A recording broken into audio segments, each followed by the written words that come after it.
lettre de Saint Pierre apôtre.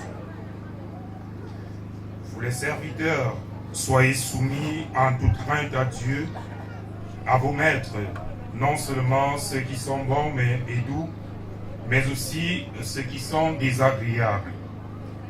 En effet, c'est une grâce de supporter, en ayant conscience d'obéir à Dieu, des choses pénibles, souffertes injustement. Quel mérite y a-t-il à supporter les coups en ayant commis une faute? Mais si on supporte la souffrance en ayant fait le bien, c'est une grâce aux yeux de Dieu.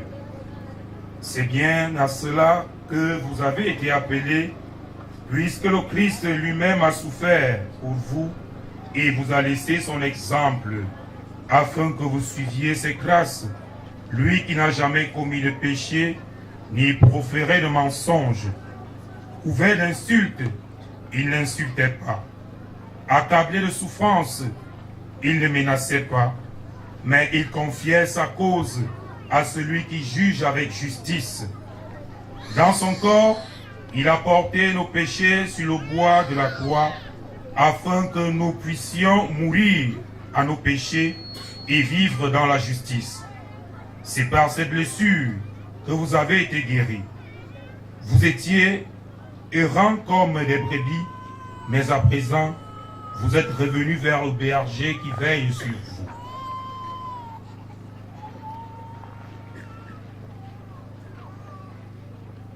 Bien-aimés de Dieu, l'extrait que nous venons tous de suivre nous invite à endurer la souffrance à l'exemple du Christ.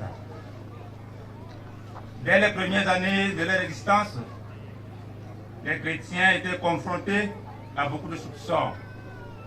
Soupçons d'inceste, d'orgie et de cannibalisme. Ce qui poussera d'ailleurs l'empereur Néron à leur opposer une vive résistance, mettant à mort ce dernier.